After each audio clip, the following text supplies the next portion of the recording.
All right, let's give it a shot.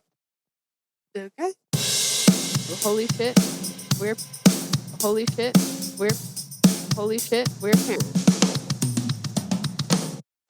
Hey guys, this is your doula Hannah. You're listening to Holy Shit, We're Parents, the podcast where I, as a birthing and early child care professional, talk about making babies, birthing babies, and trying not to lose our minds raising them with my ADHD only child husband who has never cracked a parenting book, Justin. Hello. And this is our first time recording video or streaming or doing any of that fun shit. So I'm sure a lot of stuff will go wrong. Maybe nobody will ever hear this except if anybody happens to stumble upon this on Twitch. Because who knows if it's going to save. But we'll give it a shot. So today, we're talking New Year, New Meltdowns. And I assume you don't mean me. I mean, maybe. But more specifically, toddler tantrums. Yeah, you did say toddler meltdown, so maybe. And I was thinking we would kind of kick off our first half with, like, understanding what's going on with a toddler having a meltdown, and then move into some, like, practical steps for dealing with them. Cool. As far as, like, the science behind why a toddler would be having a meltdown? Yeah. Okay. Yeah, like the psychology and all that. Okay. If I move the mic away, don't talk quieter. It's just never been this far away from me before. It's fine. Yeah, so when it comes to toddlerhood, and I guess really we're starting a little before toddlerhood, the meltdowns and Well, I think toddlerhood is yeah, quite the range. Exactly, because like when they start to toddle, right? Well, that's not until they're walking a little bit, right? Because if you're toddling, you got to walk or whatever. But so like, when does toddlerhood actually start? Technically, it's like 1 to 3. The meltdown, tantrums, whatever you want to call them, portions can kick off as early as like 10-ish months old, and then they typically like peak are between 2 and 3 years old. Okay, and I guess that's probably where we get the hopefully now dated phrase of the terrible twos. Yes, yeah. Yeah, I know that from the Dinosaurs TV show. It's apparently how old that baby was. Right. Because that was a big episode. So, with these ages, their emotions are arriving at like full strength. They can feel all the feels, but have zero executive function or impulse control, and more often than not lack, if not completely lack, mostly lack the language to communicate what's going on as far as like being able to put words to what they're feeling. And if they're a male, this could continue well into adulthood. Right. And I did make note here, like those things needed to regulate and understand your emotions take another decade or two to grow in your brain. Okay. So basically little kids are feeling the exact same stuff we are in response to things, but have even less of an idea of what the fuck to do with that than we do. And the other thing is they don't have context for what they're feeling. So, like, we have life experience to know, okay, this is a minor inconvenience compared to this is an existential crisis type trigger. Whereas, like, everything as far as an obstacle, like an inconvenience, any of that is the worst thing that's ever happened to them so far in life. Okay. Yeah, I mean, actually sounds like a lot like toddlers are just living with a TBI. You're right. Yeah.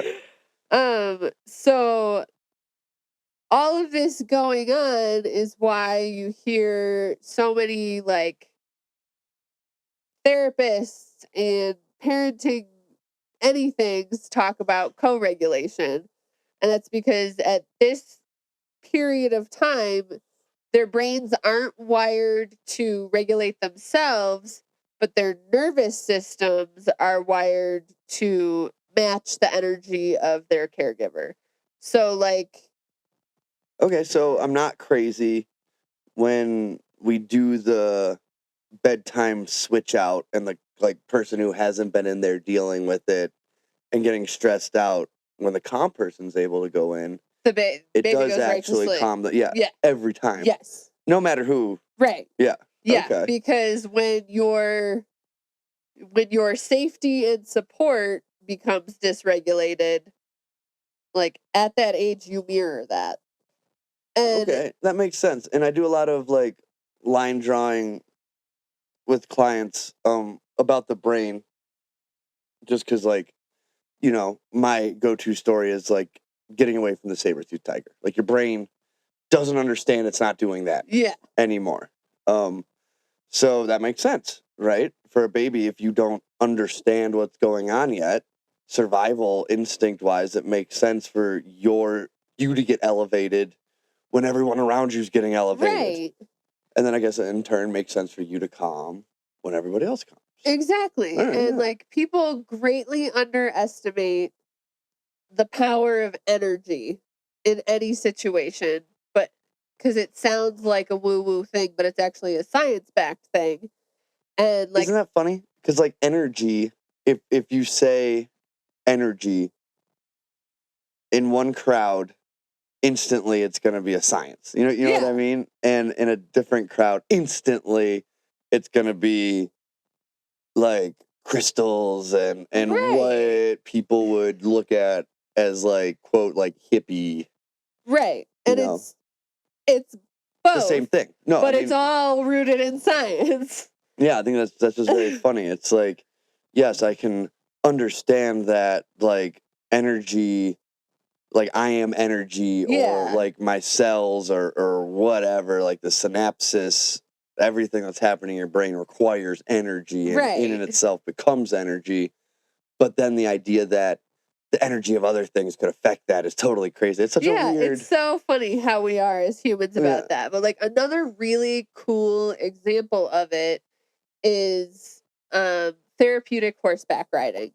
So many people are like, why does this make me feel better? Or it works really well with people with developmental disabilities who like Well, you just ruined a joke I was going to make, but okay. who might have a hard time calming down or relating to people around them or whatever else is going on. And therapeutic horseback riding like completely changes them. It happened with my sister actually. She started speaking after starting therapeutic horseback riding at age 7. Um, but the science behind it is a horse's heart is so big that it gives off a really intensely strong energetic field around it. And horses are pretty chill ass animals. And so, like, as long as the horse you are riding is in its environment, hanging out, having a good time, its heart is regulating your energy and kind of like taking that over for you to bring you to this like solid, stable frequency. That's interesting. Like, Yeah. it's kind of similar to things I've heard about like cat purr Right. and maybe why what's her name? Martha May, who was sexually attracted to the Grinch because he had that big heart. And she was just trying to That could have been it. ride that Grinch and be regulated. You're the worst. Well, I couldn't make my horseback riding joke because you instantly went to like people with disabilities and then to your sister. So I had to make some kind of joke. Riding horsebacks calms people down because it rubs your lady part. That was gonna be my joke. I don't think That was gonna be my joke. but I don't think that's calming. Oh. That's reasonably It wasn't. amusing. It's supposed to be true. If jokes made sense, they would be facts. It's just it was a dumb joke that it had to get out of me, or else it would have just been nagging at eating. I understand. Okay. Um, I am aware, audience, that riding a horse does not make you calm down because it stimulates sexual parts. It was a joke. I'm sorry. He's Louise. Are you done?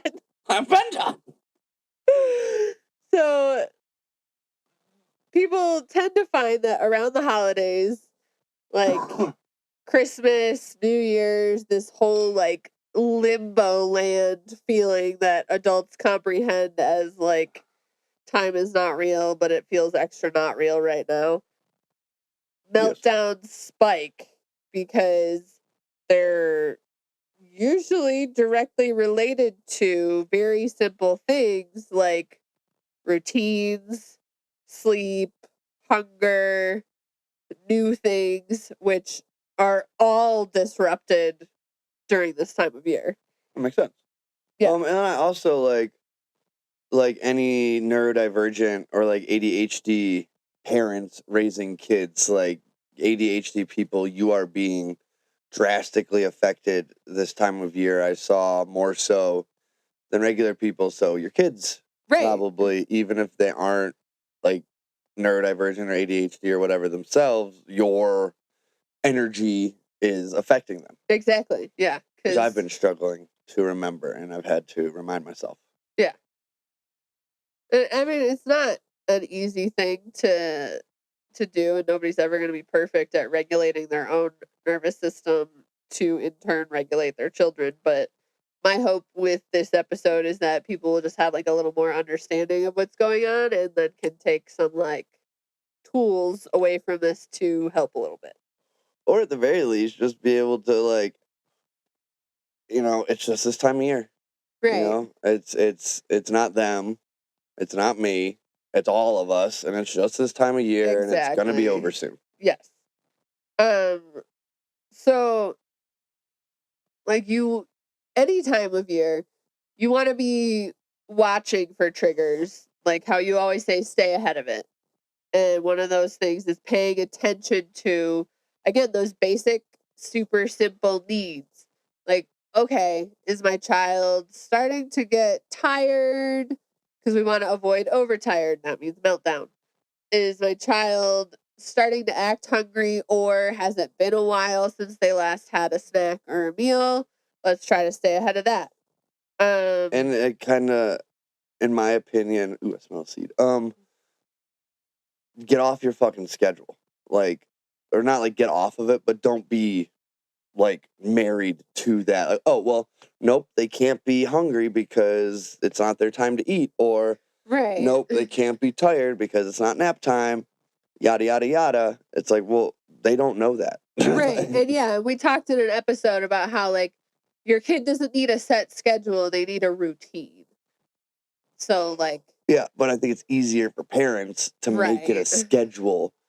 Or I think a lot of people struggle to draw the line between schedule and routine, because to them they have to schedule their routine, or vice versa, their routine is scheduled. Right.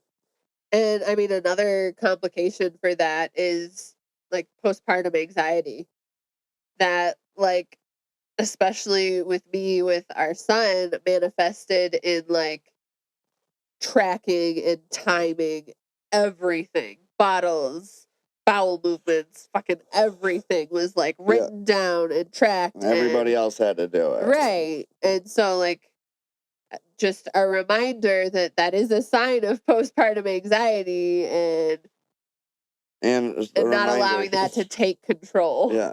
You, unless the doctor tells you to do that because of a medical reason, you don't need to do all that. Right. Like, moms, you're going through enough. I know you're not asking anybody else to do that. You're trying to take it all on yourself, and you don't need to. Right. But if you do, okay. Yeah. Another trigger that's especially hard right now is like lack of control. especially if you're going out and doing holiday things, like, okay, we're going to go see Santa. Get there. The line is 30 plus minutes long. And there's the people who brought cards for Santa and don't read the room and stay up there for 25 minutes. I mean, no, realistically though, 10 minutes. I'm with making a eye huge contact. line still. Don't do that. Don't talk to Santa Claus for 10 minutes. Santa Claus doesn't want to talk to you for 10 minutes. Trust me, he's got a lot of people to talk to. Yeah. I just had to tell some parents. Like, that's a lack of control for everybody involved, and it's not only a trigger for your toddler, but is also a trigger for the parent. Yeah. And so just like, well, and again, keeping that in mind, am I really upset right now, or am I just dysregulated right now, and what's that going to do to my kid? Or like, are we here? Who are we here for? Yeah. Are we here for me? Yeah. And the pictures I want to take and the posts that I want to make? Or are we here for my kid? Because, like, if we're genuinely here for the kid, I think that shifts the whole, I think personally, like the whole mentality of it. Yeah. You know what I mean? Because it's not like, oh, wow. It's just like, oh, well, we're going to be with them anyways. Now we're just with them here. Let's find ways to make this wait more fun. Yeah. And then there's also like this whole newness thing going on with the holidays, like family they may not see very often. Oh, that's a new thing for them. Places you don't normally go. Transitioning from things quickly, like when we went to that light walk. Leaving that area where our son was having a lot of fun started to turn into a little bit of a meltdown because we had no way to be like, hey, in a few minutes, we're going to leave this and go do this. It was just like, he's out there running around having fun. Okay, it's time to go. Like, your sister's really tired. And so that transition with like no warning triggered a meltdown. Like, again, the seeing relatives you don't normally see, that can be scary. That can be overwhelming. That can be like a bit of a sensory overload if they're like trying to hug on you or pick you up or whatever. Like, what feels like a stranger touching you is very overwhelming. Yeah. And just like 2 things. If it is a family member they're familiar with and probably like, think how excited your kid is when like both parents come home. You know what I mean? Yeah. Or they've been with one parent and the other parent. They're naturally more rambunctious. Well, it's going to be that times a little bit more with this other person. Or if it's a family member they haven't seen for a little while, and I'm glad you mentioned the overstimulation that comes with uninvited and unwelcomed physical contact of any kind between anybody. Right. Especially somebody who it's coming from a stranger to somebody who it's still like getting a grasp on what the fuck is going on just in general. Like, don't make your fucking kids kiss or hug or do any physical contact with a relative if they don't want to, because like that's fucking weird. Like, what if I just came over to your house and brought some people that I knew and I made you touch them? Right. That'd be fucking weird. I'm talking to the people. I know you know. Well, that's one of the weird things about the podcast is like we share a lot of the same views on stuff, so it's like we can't really, like, what are we going to have a conversation where we're just both like, I totally agree. Yes. Yep. So sometimes it's got to like.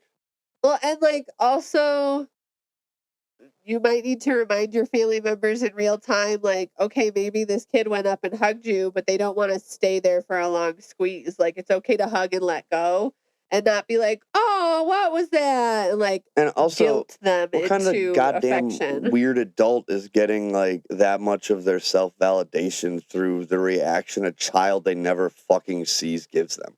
That's pathetic.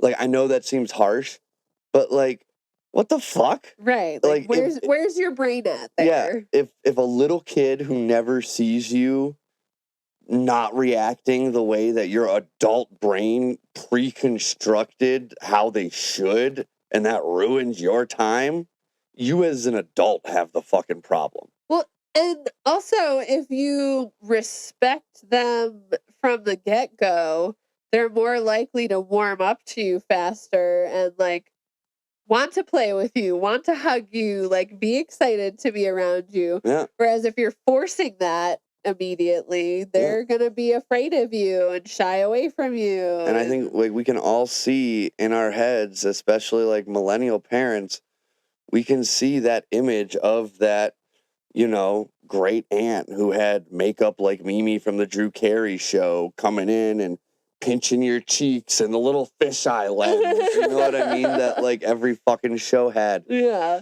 Why do you think that was there? Right. Is it maybe because everybody fucking hates it and it was such a universally despised experience? Right. Let's put an end to it. Exactly. You know? It's like, hey, if your kid goes up and interacts with this adult who happens to be related to somebody that they're related to, great. If not, great. Yeah.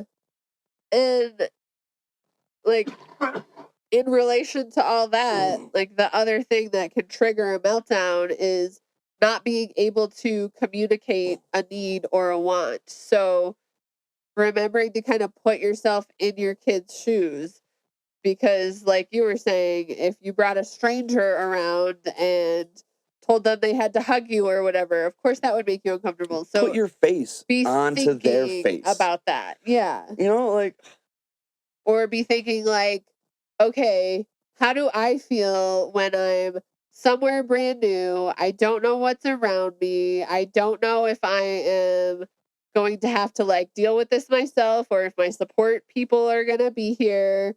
If it's going to be bright lights and loud noises and like whatever else can start to overwhelm you as an adult, and think about how much more that is like magnified for your child. exactly. And they can't then communicate with you. Like when that happens with me, I can say out loud, I'm overwhelmed, I'm overstimulated. Like our kids, I say back the fuck up. right. And so just remembering like your kid probably doesn't have that language yet, but they know how to fucking cry and scream. Well, and I think a lot of times kids do have the language, maybe not to specifically say, excuse me, adult, this is making me uncomfortable. You're in my personal space and I would appreciate it if you backed up. But they're saying no. Right. No.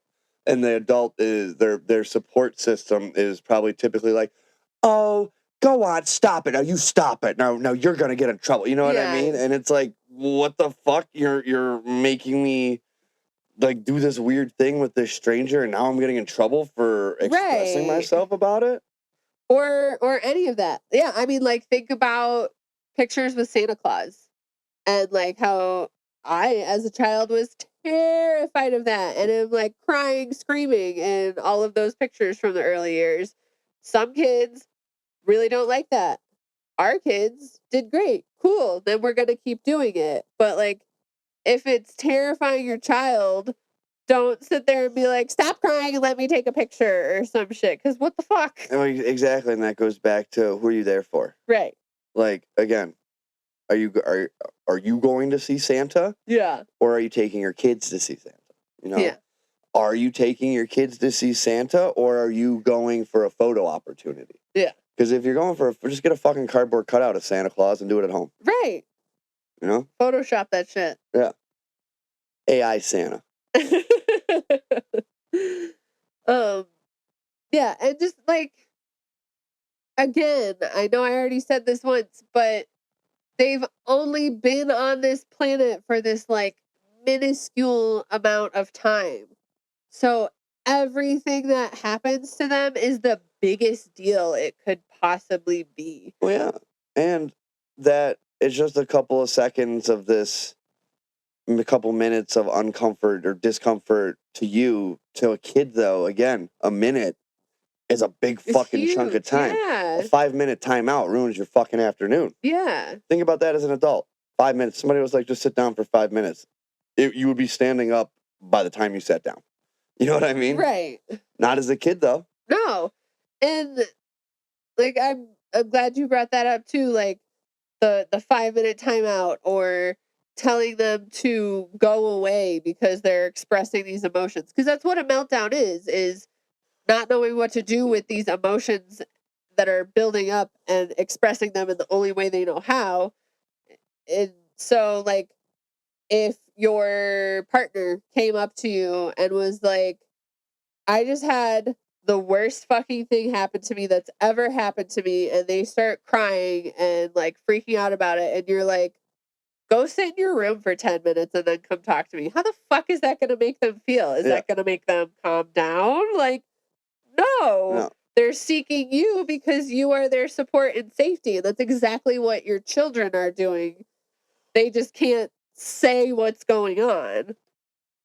Well, yeah. But again, nobody fucking does that anyways. No adult is like, I'm coming to you because you are my safety and I'm seeking compassion and this. Nobody fucking does that shit. So why are we expecting kids to do it? Exactly. Like when you're upset, you kind of expect your spouse to read your body language and respond accordingly, or your partner or whoever. You know what I mean? Why can't your kids have that same assumption? Exactly. Shouldn't you know them better than you know anybody, because you've known them since breath one? Yeah. Who else have you known since the first fucking breath they took? Exactly. You should know this kid better than you know yourself, almost, because like, you know, you haven't had as much fucked up shit happen in that relationship as you had probably with the one with yourself, you know? So yeah. Like, it's so weird to me how quickly, and I'm saying this even as myself, because there are times that I catch myself and have to remind me that like kids are people. Yeah. They are human beings. Just because they're little, like, that is the only difference. Yeah. And the bones aren't hard yet. I mean, other than that, like, I know adults who are as stupid as our 2.5-year-old, and they're adults, and our 2.5-year-old is smart, but I know adults who are that intelligent. Right. You know, so it's like, wait a minute, why am I not treating this little thing like a big thing just because it's little? That's so fucking stupid. If you think about it that way. Like, if you had 2 dogs, you would treat them probably the same. Yeah. You don't treat your big dog and your little dog different, I hope. Like, if your little dog wants to get on your lap, you let him on your lap. If your big dog wants to get on your lap, well, you got a big dog on your lap now. Exactly. Yeah, that's a really good point. Like, they are. I'm glad, because I forgot what it was. Oh, okay, yeah. I always like when I get done saying something and you're like, that's a good point. I'm like, I don't remember what it was. I did save. Like, I have clients who are like, oh my God, you should like write all this stuff down. And I'm just like, I don't even know what I said. Like, I'm glad that I'm glad it resonated with you, but I don't know, man. My brain is 20 thoughts later, and like, just because I said it a way you understand doesn't mean I said it a way that I understand. Right. All right. Let me get into my. So I'm annoyed. Sorry, I just keep like fucking looking at the stupid squares. I got to figure out how to turn that shit off. What are you talking about? Well, just because since we're using the iPhone and I'm not like recording with it, it's doing this like trying to find the focus dumb bullshit. So we keep getting like the squares around our faces. Gotcha. Yeah. So I saved the more I talk about it, the more it doesn't. Few things from Reddit, but I think. All right. Well, can we just verbally? We have to go do our break thing. for when we post this. So Oh, yeah. we're going to take a quick break, and after these messages, we'll be right back. Holy shit, we're parents. Hey guys, welcome to the ad break. Just real quick, if you like what you've heard, or you just like Hannah or myself in general, and want to support us, feel free to follow us on Instagram at Holy Shit We're Parents. Like and follow on whatever listening platform you are enjoying the podcast on. And follow us on Patreon if you would like to financially support us without feeling like you're just giving us money. Or you can just give us money there too, I think. Either way, thank you very much for listening. And here's Hannah with the ads. This episode is brought to you by Booby Superfoods, the real MVPs of postpartum snacks. Whether you're breastfeeding, chasing toddlers, or just need something that doesn't make you feel like garbage, Booby's got you.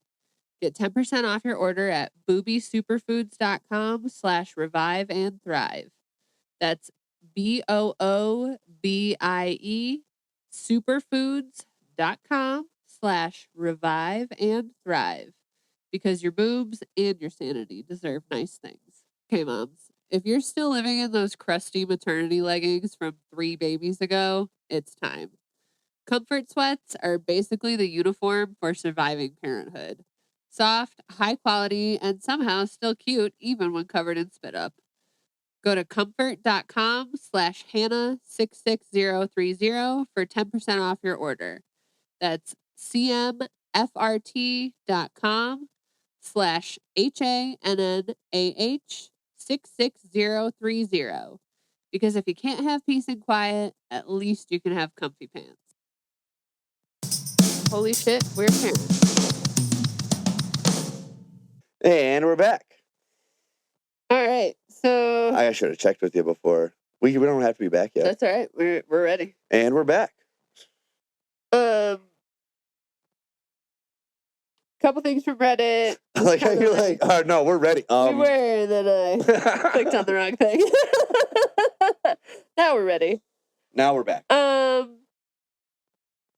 Tantrums are ruining parenthood for me on r/parenting.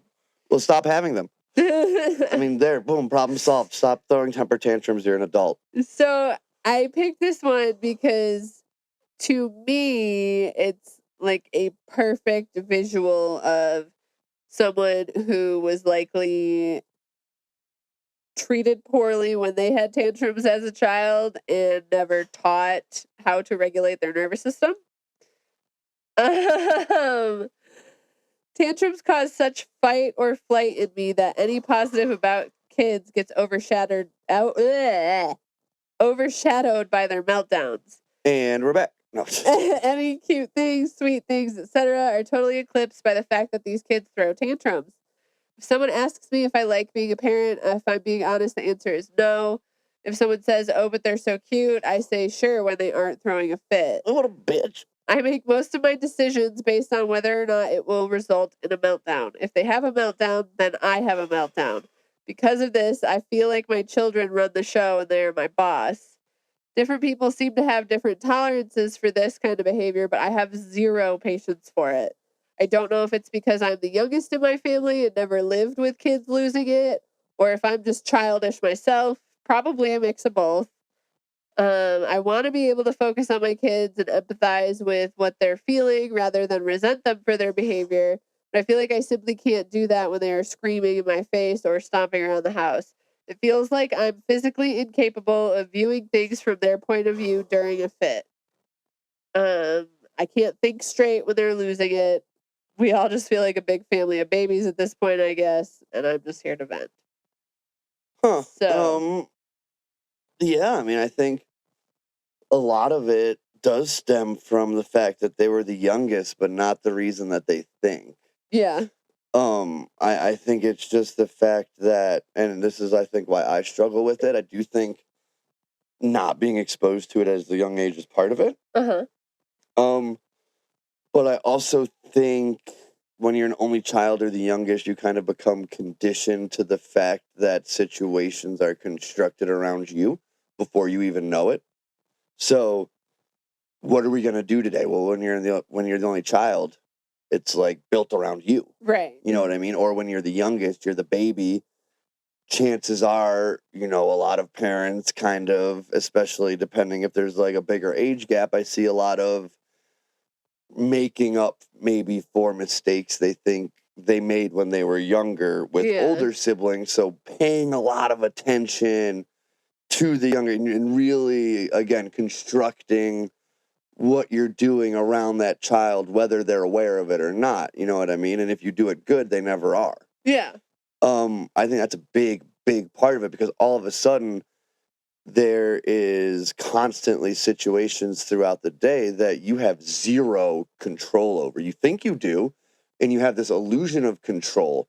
And I think that can even lead to it being more frustrating than this person, whether they know it or not. They definitely have like some sort of neurodivergency, like ADHD, ADD, something like that. Yeah. What was I saying? Before the ADHD thing. The youngest thing. The being constructed around. Yeah. Parents try to make up for that, and like they construct their day around that child. Yeah. Yeah. Okay. Yeah. Oh, fuck shit.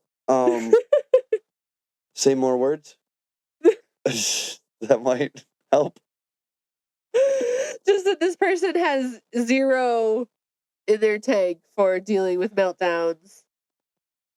And I understand, and I think I'm having a hard time getting back to where I was. Yeah, I don't know where you were headed thought-wise, because I do relate to this quite a bit. Situations where you have this illusion of control, where you think, well, if I do X, Y, or Z, all their needs are met, so there should be no reason for this temper tantrum, this breakdown. And I think that for a lot of people, it conflicts with, even if it's this like subconscious like sense of order that their brain craves. Yeah. Because it's like, I mean, as humans, we very much thrive on like a step process. Yeah. So I like everything, it has steps. You know what I mean? And so when you're taking all of the steps, but you're not getting to where you think you should be getting, I think that's what affects a lot of people's brains. I don't necessarily think it is the baby, the kid, the crying specifically. It's the lack of control when you are used to having such control even before you realized it. Yeah. And that's what I think like plagues me. Yeah, fucking white male, goddamn. That's what I think affects me is that like just so much of what I did was like built around just me. Yeah. For so long before I was ever consciously aware of it, that it becomes very difficult to accept that will never be ever again. And also that, again, okay, I should do this, I should do that, I should do this, and then everything should be better. And it's not. What the fuck now? Yeah. I don't know. No, that makes perfect sense. And like we've kind of talked about, like, just because you have paid attention to like needs being met and the triggers and whatever doesn't mean it's always going to work or always prevent a tantrum. But again, like thinking about yourself, like, okay, I know going into this shitty situation or this thing I don't want to do or whatever else, I'm mentally prepared for that, and it's still like fucking your head up or fucking your day up, or like when I go to EMDR therapy, okay, I logically know this is what we're dealing with today. I am prepared for that and still leave crying. Like, there's only so much you can do. And we have the words and other tools to deal with that the kids do not. And so even if the tools we provide are supposed to work, that doesn't mean they always will. And sometimes you just got to ride it out. Yeah. Also, I think that this poster would benefit greatly from some form of therapy, beyond, I think, just talk therapy. Yeah. I mean, definitely the way they talked about, not having just any space for it or whatever. I mean, that very much feels like and sounds similar to like what I am doing Yeah. and trying to address in my fucking whatever it's called. Yeah, see? Neurofeedback. Neurofeedback, yeah. I was like, in my neurodivergency. No, that's for not your right. neurodivergency. Yes. Yeah. So, I like parenting is not supposed to suck, and if you think it sucks, that doesn't mean necessarily that you suck.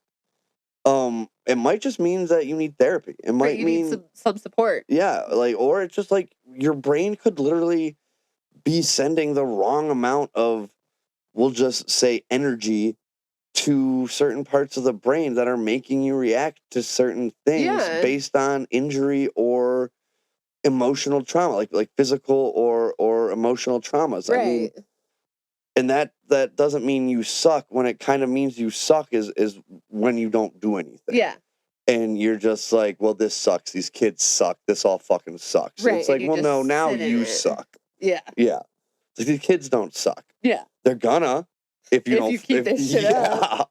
But kids don't suck. Yeah. They're kids. Like, that was like, watching that new Knives Out with it all being very religious. Obviously it got to me specifically, and just everything I do, kind of my brain in some way goes back to like parenting and our kids and whatever. How much it just like pisses me off that I was told from such a young age that I was born fucked up. I was born with sin. Fuck you. No, I fucking wasn't. I was a fucking baby. If you motherfuckers fuck shit up before I got here, that's on you.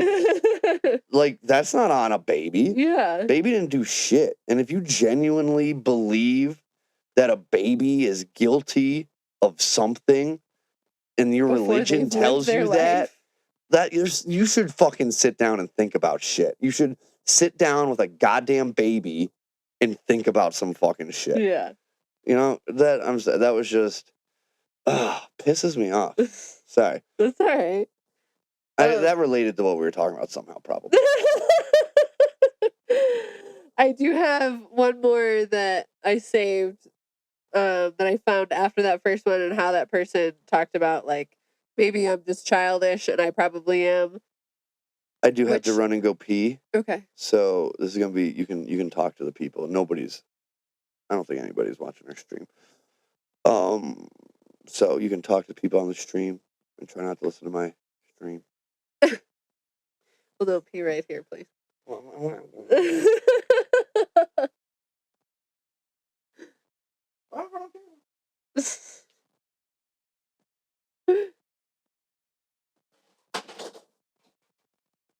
Step on the toys.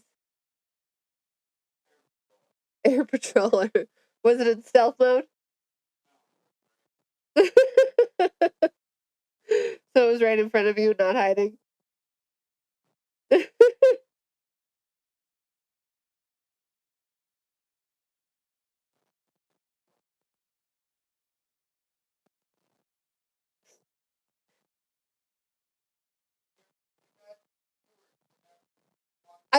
I saying what?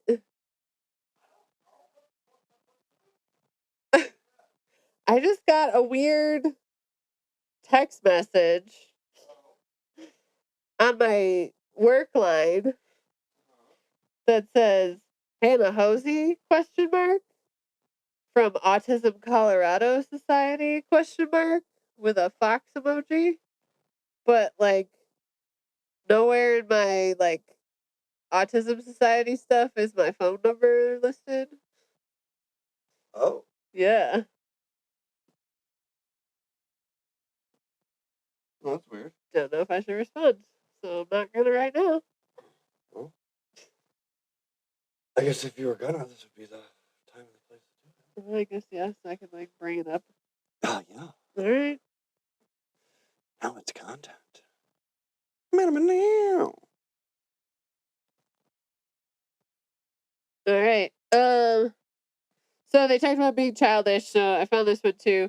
But it's also kind of funny when you think about that. Like, am I being childish because I can't handle this child's behavior?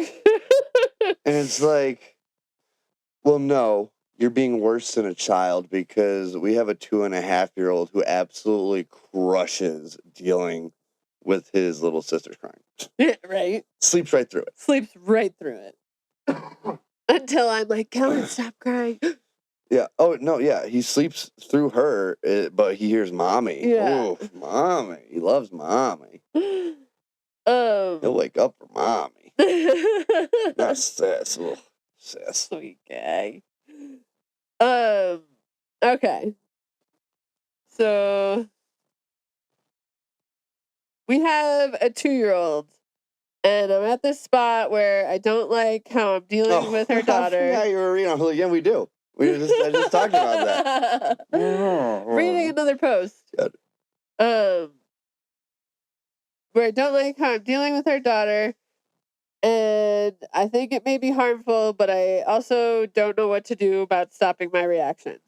When she cries and throws a tantrum, even if it's over something, or especially if it's over something we adults think is stupid, I honestly just mimic her and mock her crying, which I think might antagonize her. At least it feels this way. How old? The kid? Yeah. 2. Oh, that's too old to do that. Yeah. You shouldn't do that at any age.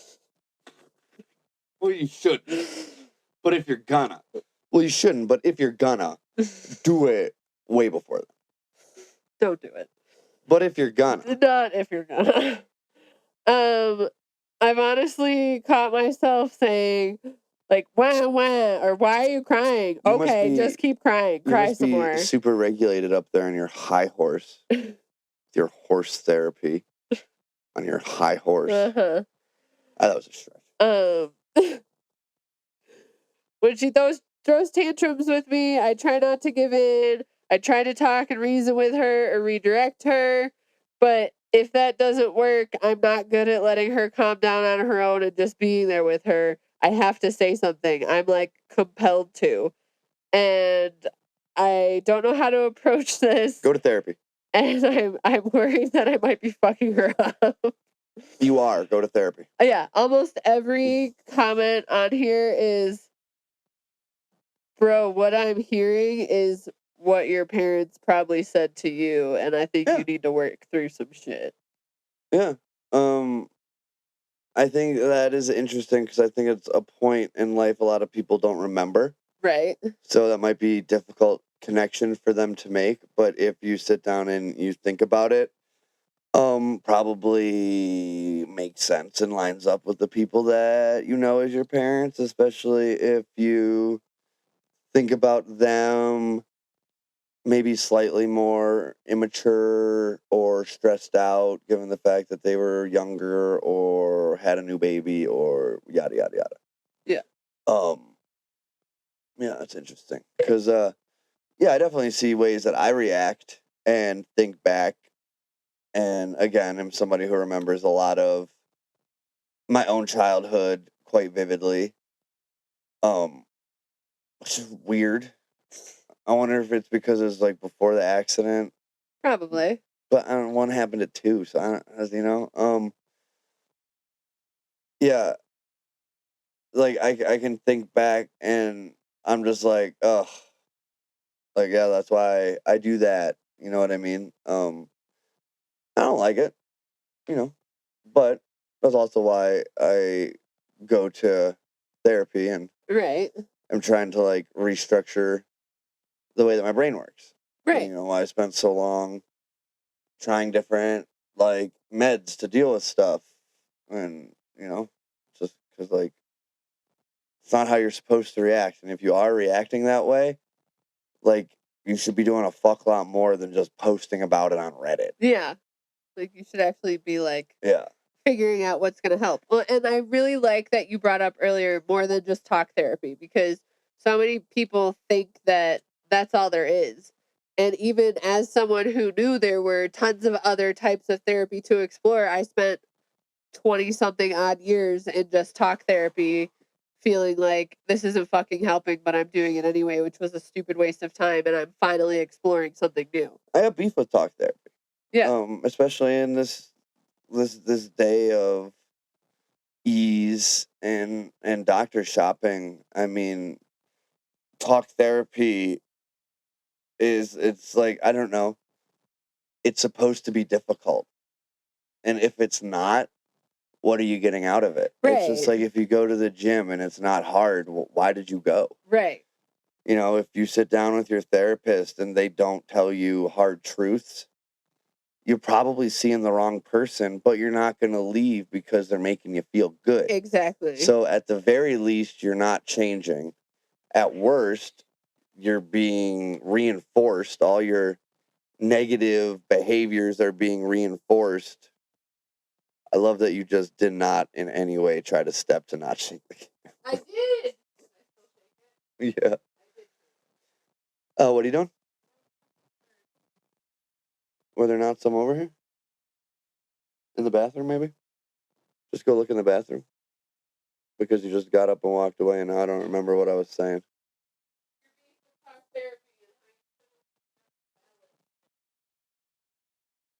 Oh, yeah. Well, yeah, that. You shouldn't just be seeking validation from a therapist, and I think that's what a lot of people think it is. So they don't get anything out of it. That was so much better. People are gonna be like, what the fuck did she just come from? Because the camera didn't shake at all. Where when you do something like, what's it called again? Neurofeedback or EMDR. It's not, maybe more with EMDR though, because like you do have to present the topics, right? Like, Yeah, so like you bring up a target, which is either like a memory or a feeling Yeah. that you're trying to change. Yeah. I watch a fucking YouTube documentaries about like lost cities in the jungle. And like the process we're doing is using like a screen dimmer thing that basically rewards and then takes the reward away of seeing, essentially, Right. what's going on. And that's how it tells my brain, because it's hooked up to things and it's reading, you know, the energy levels or whatever the fuck we want to just call it, in that area, which is affecting the screen dimming. So it's like, it's whether I want it to or not. You know what I mean? Yeah. Like, I cannot have consciously, maybe I can, but you know, a good or bad session. Yeah. You know what I mean? Because it is like being done to my brain as opposed to like something that I am trying to like make happen. Yeah. Which I think is like the approach a lot of people have with like a talk therapy. It's like, well, I'm going to go here to make this happen with myself. Yeah. Or make myself better in this way or whatever. You know what I mean? Whereas there are other forms of therapy that do to you what need to be done, and it doesn't give a fuck about what you want. Right. And I think that's very important. And that's why neurofeedback is so good for people with neurodivergence or TBIs. I think it's working great as a neurodivergent person with TBIs. And like EMDR is more geared towards specific traumas. Yeah. Like psychological traumas. Yeah, I was gonna say less physical trauma, maybe more. Yeah. And so like with that, it's still not an I'm gonna make this better. It's I'm gonna make this different so that I feel better. and like changing how your brain is like processing certain thoughts and things. But again, it's an actionable thing. It's not just I'm going to sit here and tell you the same thing over and over again, or not actually be honest with you or whatever, because like I can literally say nothing in my sessions. I don't have to tell the girl I'm doing EMDR with fucking anything that's going on in my head for it to be effective. Because it's still happening Exactly. in here. Yeah, and this is just a side effect. Yeah.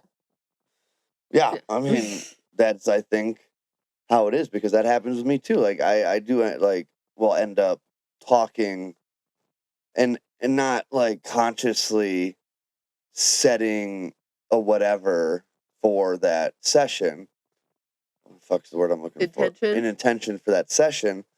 But it will kind of, like, just through natural conversation, my brain will bring up an intention, it seems like, and, like, I can usually feel and then see or hear through the response, you know, how my, like, numbers are being affected by my thought, and then, like, myself just, I guess, like, go, like, just work through it in some way, because it's like I'm seeing this thing happen, and I don't know. You know what I mean? So it's just like, again, there's a lot more out there than just talk therapy that can do what you might need done versus what you think you want done. Yeah. So get help. Yeah. Everybody. A great way to help your kids is get help for yourself. Getting back on track. Okay. That's all right. I think all of that was important for sure.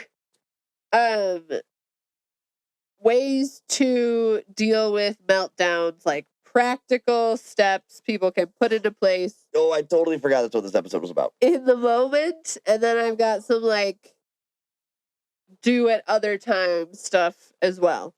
All right. Like when you feel like you need to roar, take a deep breath. It's on my list. Okay, so practical steps for in the moment. As hard as it is, the very first step is to stay physically close to your child. I don't care if you are engaging with them with what's going on, or like dissociating a little bit because that's what you need to regulate yourself in the moment, but do not send them away or leave them alone. Like, they need you there, whether they can communicate that or not. That is an essential need in that moment to figure out how to do this shit on their own. Okay, that's interesting, because I think that directly goes against a lot of parental instinct. Yeah.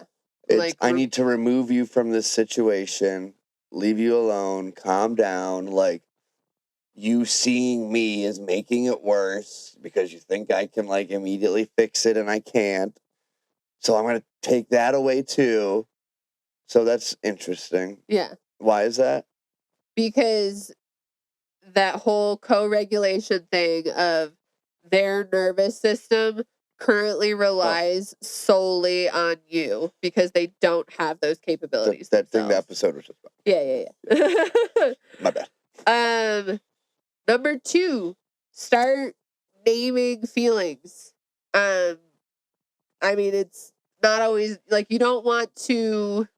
See, now I struggle with this one, maybe for what you're about to say, because you don't want to implant. Right. Yes. So, not necessarily naming your own feelings, but really trying to get into their head in this moment, understand what just happened and what you would then think they're feeling completely out of control of that. So if they're having a meltdown because they asked for one food and you made them that food and then all of a sudden they don't want it, okay, well, they changed their mind and didn't communicate that with you, but don't realize they didn't communicate that with you. So now they're frustrated because you didn't give them what they wanted. even though they didn't tell you what they wanted, like, that's not the point. The point isn't that they changed their mind. It's that they're frustrated that you didn't know what they wanted in that moment. Yeah. Yeah. And like, you've never changed your mind, you fucking son of a bitch. Yeah. But again, that can be hard as a parent because you're like, but shit. you For asked for this. audio listeners, I look at the camera. That wasn't to him. Yes, that can be very frustrating, especially if it's something that you have to like prepare. Right. And it's like taking time. And yeah. Yeah. Or like you gave them what has historically been their favorite toy, not knowing that that's not their favorite anymore. And so they get pissed off and want a different toy and are like, how did you not know I wanted this other toy? It's like, okay, you're frustrated right now or you're mad right now. But like the key with this is something that you are always really good at reminding me of, keeping your language minimal. Like being direct and less words, because the more words you add, the more overwhelm you're adding to their brain trying to process what's already going on. Yeah, and something like I try to remind everybody around is to like slow the fuck down. Like, just wait a second. Which our son now says when he is like trying to interrupt or one of us is talking too much and he has something to say and doesn't know how to get into the conversation. He either says stop talking or he says slow down. He says this all the time to me now. Slow down, mommy, slow down. And I now know he's trying to tell me something. Yeah, well, he doesn't know excuse me yet. Yeah. Also, but like, I mean, slow down and like wait for a response. Yes, like, sure. Give processing time. Maybe they're not hearing you, or maybe they're rolling around what you said because those words are still kind of new, especially in that order, especially right now when they weren't expecting to hear them. Yeah. So it's going to take a minute. And like, that's why, like, I always try to get our son's attention before like engaging him. Yeah. Because then it's like, okay, well, I can probably rule out the fact that he's not hearing me. Right. Because I already got his attention and he looked at me. So if he's not answering, it's probably because he's thinking about it. And then I typically get my answer. Yeah. And that is next on my list is try to make eye contact whenever possible. Oh my God, I do that. And that not only is like breaking them away from the thought that is like making them feel whatever feels so big, but it's reconnecting them with you, who is their regulation system. Well, and it can regulate you too. Yeah. It can remind you that like you're dealing with another human being with feelings and emotions, because like when you look into the eyes of any living creature, I mean, the cliche eyes are window to the soul. Like, people say that for a reason, because like you truly can make a connection with people beyond what is already happening with a prolonged eye contact. Yeah. Like, that's got to be a proven scientific thing. So why would that not be the case with your little human beings? Right. Like, I think like they're not kids. They're little human beings. Yeah. You know what I mean? Like, I don't, that's just what gets me, is just like how weird it is that our human brains like can see every other species or whatever, like, oh yeah, that's like a cat. You know what I mean? No matter how old or little it is, it's a cat. It's a cat. Yeah. You know what I mean? But no, that's a little kid. You know, it's like, well, no, they're a person. Yeah. It's like, you're a person. So just haven't been around for as long. Yeah. Yes, you should adjust your expectations for a child versus an adult, but that doesn't mean you should not treat them like a person and understand them like a person. I mean, in all honesty, to be a good human being, you should be doing that with everybody. Individually, anyway. Yes. Yeah. You should be constantly adjusting. Yeah. Or just like trying to not have expectations, because why? Right. What is it going to do for you? I mean, like, what do people say about, like, you know, making plans? There's so many sayings and shit about how your plans just go to fucking shit. Right. So well, why then get so fucking hung up on making plans, having expectations? You know what I mean? Why not just like go into it and then see what happens? Yeah. And I kind of talk about it a little bit later, but one of the few things I do remember that like stuck with me from talk therapy is the phrase lower expectations, increase acceptance. Yeah. Also, if you need to very clearly set boundaries that do not discourage them from feeling their emotions. So like our son is getting into this phase now where like when he's mad, he wants to hit something. And usually he'll like swing at nothing, but there's been times where he's like pushed or hit at me. And so like when you're making the eye contact, make it very clear you can be mad, but you cannot hit. Oh, I give him something to hit. Or I give him a pillow. you can be mad, but you can hit this pillow, Yeah. not me or your sister or whatever. Yeah. Oh, okay. Yeah, that's what I do. That's what I say. I hate when this podcast just turns into you saying what people should do and me just being like, oh, I do that. I do that. I do that. You don't do all of it. I do most of it. But you do a lot of this. I try to recognize when you do. Also, you may just have to wait out the physiological peak of the tantrum. So again, just being there, telling them, I'm right here when you're ready, and then just staying quiet and staying physically close. Fuck, I do that. Because and I feel like you get frustrated when I do it. Sometimes. But I'm just like, well, I guess we're just going to cry it out for a little bit. And then you're all like, no. I have a hard time because the phrase cry it out is very triggering for me, because historically that has been leave them alone to do that, like physically alone to do that. And so I have to remind in my head, like remind myself that that's not what's happening.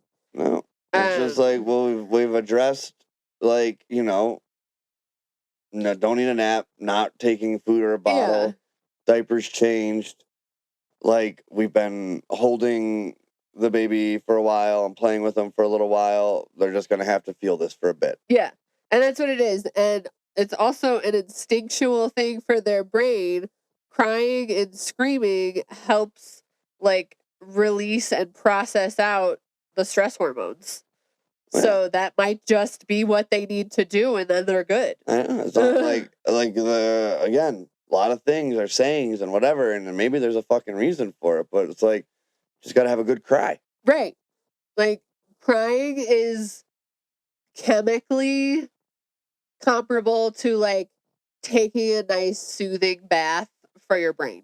Yeah. And it's one of those things where if you stop and think about it, like on like a common sense level, yes, of course it does something internally, because there's literally zero purpose for its external process. Right. It does nothing to benefit you. There's no situation that tears coming from your eyes would better the situation that is causing that to happen. And that's how your body does shit. Right. So, and I've never thought about it until just now, and I'm kind of doing it like live right now, but like, yes, done. No fucking shit. Yeah. Is it doing something chemically, like actually behind the scenes, because there is literally no purpose for the physical occurrence. Yeah. And so like when people are like, I'm trying not to cry or I don't want to cry, you should absolutely let yourself cry, because that is your brain indicating that it needs that like hormone and chemical whatever is going to happen in that moment. Yeah. And I think that's one thing that my like therapy has, well, at first was causing, but now is more just like allowing. Like, I have a lot more of those resets now. I mean, and at first it was like, oh my God, what is this therapy doing? I'm just like crying, bawling my fucking eyes out over this commercial. Yeah. But, and especially now going forward, even more so, I'm going to look at it like, well, no, it's basically just resetting and, you know, giving it a little wash. Yeah. Like you said, like some shit's been going on. It's been handling a lot, maybe behind the scenes that it was doing a lot for me that I wasn't aware of. It needs this. Yep. So maybe that's the least I could do for it. Right. Just let it happen. Huh, okay, cool. Well, that's like, yeah, I mean, gonna help me look at how I deal with regulating my own emotions, and then in turn with, yeah, how not like I allow the kids, but like how I handle the kids dealing with theirs. Yeah. Long-term stuff you could do, like prep work, so that when the in the moment stuff happens, you feel a little more prepared, and your kids might too.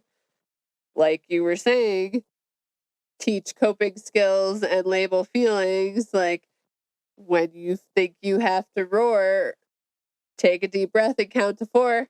Fucking love Daniel Tiger for this shit. There are so many coping skills on that show that are so good. And a lot of them have like they're super fucking loose and iffy rhymes, but they rhyme. They work. Yep. Ish. And so again, the breathing, our son is so good at that. Sometimes he remembers on his own. Sometimes he needs to hear, do we need to breathe? And he'll say, yes, you do. 1. And by the time he gets to 2 or 3, he's like 2, 3, 4. And then he can communicate what's going on. Or blows out the candles. He just did that the other day. Oh, I love when he does that. Yeah, so that's when you can teach your kids blowing out the candles. Hold up all 5 fingers, take a deep breath, pretend each one's a candle, blow them out as you go. All that's doing is encouraging that good, deep breathing that your nervous system needs. And like steady breath, what it's doing, it's alerting your brain that it is not in a stress environment. Because what is the first thing that happens in a stress environment? You hold your breath. You regulate your breath intake. You regulate how full you exhale. And that happens to alert your brain to the fact that you are in a stress situation. And so that's why literally breathing through something actually regulates your brain, because it's basically telling your brain, I could not be doing this if the saber-toothed tiger was about to eat me. Yeah, like so I do safe. Not need to panic. I do not need to escape. I do not need fight or flight. I'm good. Yeah. Because again, I physically could not be doing this otherwise. Right. And like that's true in like the bodywork stuff that I do, and every aspect of life that your brain is involved with. If you can breathe deeply, steadily, with full inhales and exhales, you are telling your brain that this is not a stress situation. Yeah.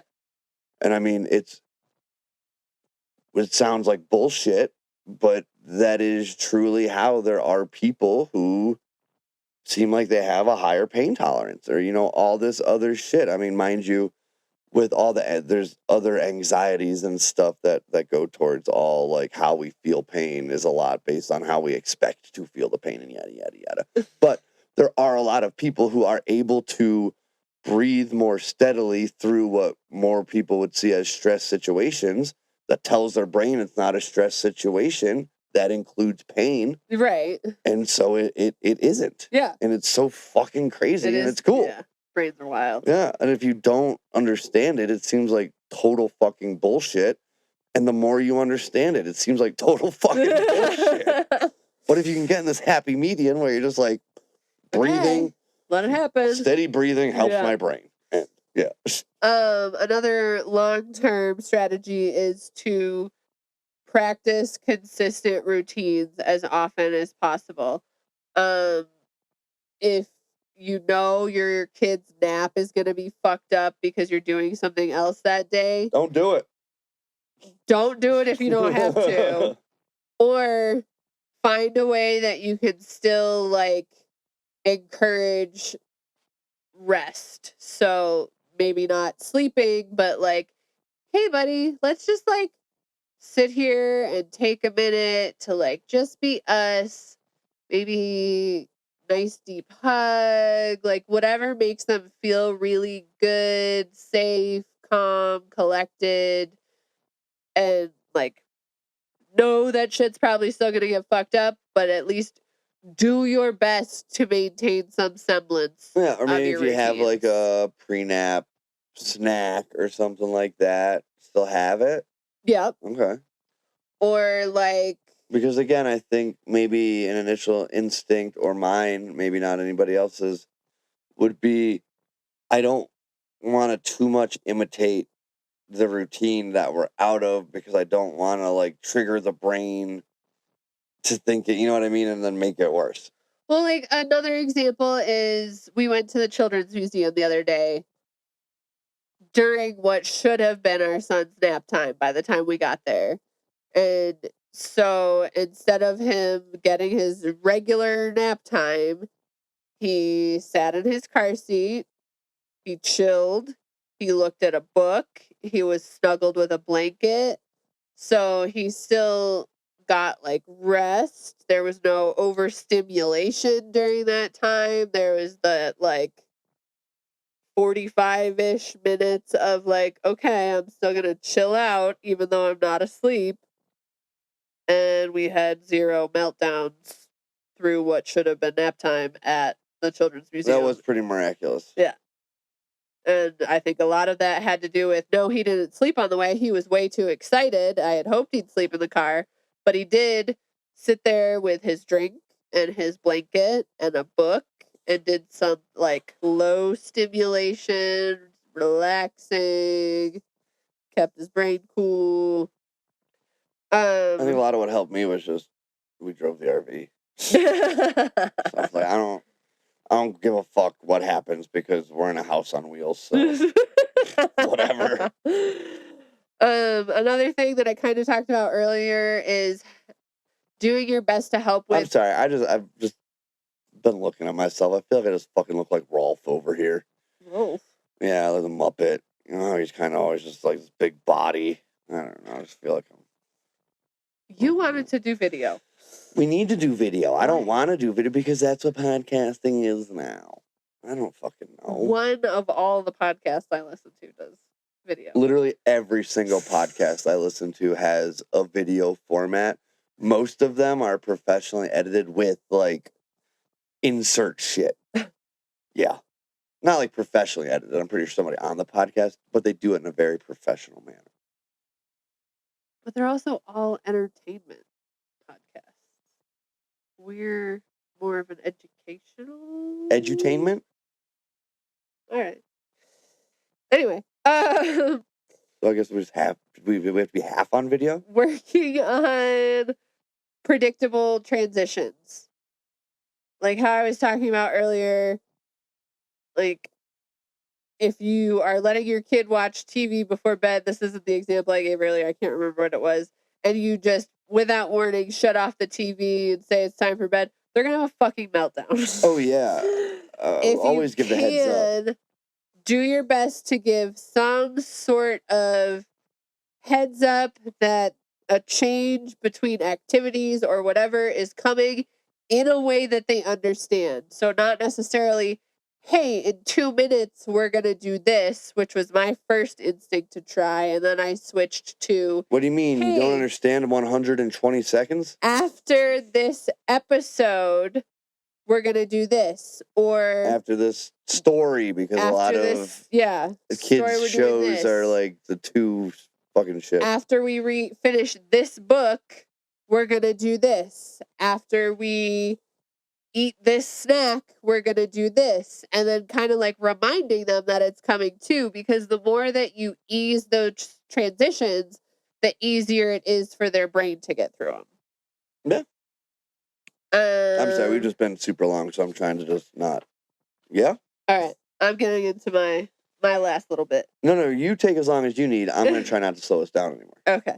I just don't want you to think I'm ignoring you. I'm just trying not to slow us down. Got it. My last bit I have notes on is remembering parental self-care, because that's important for regulating your own nervous system. I'm not talking like go take a bath and do a face mask. I'm talking like lowering expectations for yourself and increasing acceptance for your day, that it may not go perfectly as planned, and that's okay. Figuring out what helps you with a quick reset. Like, can you focus on a picture in your head that's going to take you out of the moment and the dysregulation you feel while your toddler's crying, or a phrase in your head, an affirmation? Some people are super tied to scent. Do you have like a little scent roller or essential oil that you can like take a quick whiff, takes your brain somewhere else, resets your nervous system? Literally every human being on Earth except for you Except is for extremely me. tied to scent. That's also science. My nose doesn't work. They can all hear that. I know, I hate it. Sleep, food, and social support, not just your partner. Friends are really important, whether you want to make friends and have friends or not. They're really, really, really important for our species. They are a necessity, not a luxury. Um, and then obviously nobody's perfect. You're gonna lose it sometimes. Repair when you do that. And not just like, hey, sorry, moving on. Name what happened. Like, hey man, I'm really sorry I yelled at you. I understand that that probably felt scary. Are you okay now?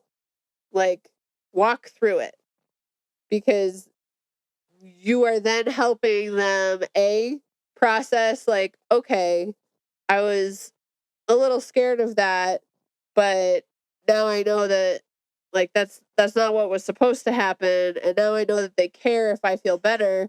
And that's also going to set them up in the future for repairing in like their own personal relationships with people, and like personal accountability and all of that stuff. And like I think it's important to try to remember to communicate these things to your children, your child, whatever, in a way that they understand. Yeah. Not a way that you understand. So like talk to your kids in these moments how they talk to you more. Yeah. Not how you want them to understand. You know what I'm saying? Yeah. Because I think a lot of people say things to their kids, and the kids just like, the fuck was that combination of letters? Right. Yeah, like I have a hard time with that sometimes, because I'll be like, I'm sorry, buddy, mommy got overwhelmed. And then I'm like, you don't know what the fuck I'm talking about. Yeah. I'm sorry, buddy. Like, he's like, am I whelmed right now? Mommy was When am I feeling whelmed? weird. Mommy got mad. Mommy got upset. Like words that he knows and uses on a regular basis. You know English. What the fuck? Don't get me started. Okay. And then like the last thing I have to say is just like remembering toddlers have these enormous feelings going on in their brains and bodies right now, with very tiny, tiny tools basically non-existent to deal with them. And so giving them some grace, giving yourself some grace, remembering that these meltdowns are not misbehavior. It's their brain trying to grow in real time, and that's all it knows how to do to process that. And like this tantrum phase of parenting is really intense and fucking hard, but also hopefully temporary. That being said, if you're moving beyond this phase and tantrums are continuing or way more than just like a quick little thing, like seeking the help you need if you think your child has some sort of like developmental shit going on. Yeah. Cool. Yeah. We went long. Sorry. I was thinking it was me. Well, thanks for hanging with us. Hopefully you can get through your toddler's next meltdown without having one yourself. Hopefully you hear this. Fuck. Because we've tried to record it a new way so we could have video. Maybe we'll re-record it. Who knows? Maybe you'll see it on video. Who knows? If you see it on video, just know, fucking well aware that we didn't do everything right. And we're hopefully gonna do it better next time. Awesome. Do you need Cool. to do the outro or No, Patreon stuff? no, that's in the commercial break now. Sweet. Cool. Thanks. Love you. Bye. Bye. Holy shit. We're parents.